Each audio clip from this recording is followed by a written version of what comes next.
Hey guys, Qortal Justin here, back with another walk and talk. And really had to record this walk and talk quickly because of the crazy news that's been happening in the internet world. That of age verification becoming a requirement across major platforms such as Spotify, YouTube, and even the entire British government trying to impose it for supposedly child protection reasons, forcing British internet users to verify their age in order to access adult content online, which of course has spiked downloads of VPNs in England. But we're not going to get into that right now. But this is really an interesting turn of events because I've been talking about this for over 2 years now, how we're slowly losing all our freedoms online. Everything's hidden behind paywalls. Big corporations have way too much control on our data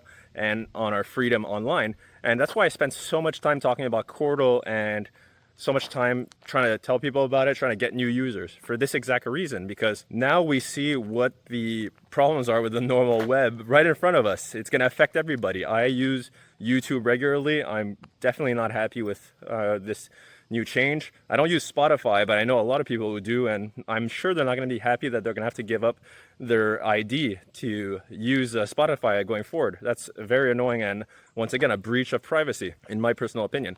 So what do we do about this? Very simple. We download Qortal and we start using Q apps.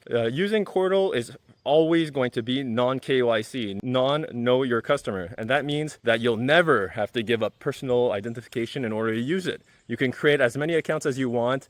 You could do so anonymously. And once you've made an account, you have access to the entire platform, which functions as a alternative internet, which allows you to use applications such as QTube, which is a YouTube alternative, or Earbump, which is a Spotify alternative. So it's kind of ironic because we already have those two apps built and ready to use. We're just missing the users and the content uploaders to make them more viable and more practical. But the foundation's already laid on there, and the foundation of Qortal is already built, of course, that allows us to communicate peer-to-peer without needing these big tech servers anymore. So if you're unhappy with what you've been seeing in the news lately, with all these age verification requirements coming up, and this is just the tip of the iceberg, I have a feeling it's going to get worse, because it always does. It starts with a small tiptoe, and then next thing you know, we've walked the entire line towards big breaches of trust and privacy. So if you're worried like me, check out Qortal. Now's the best time to do so. We just released a new version which makes things so much cleaner and more user-friendly. And yeah, you could download it on Qortal.dev, or if you want to try it out, you could use a web app. You don't even have to download anything. Hub.Qortal.link, and making an account takes less than 2 minutes. So it's very simple.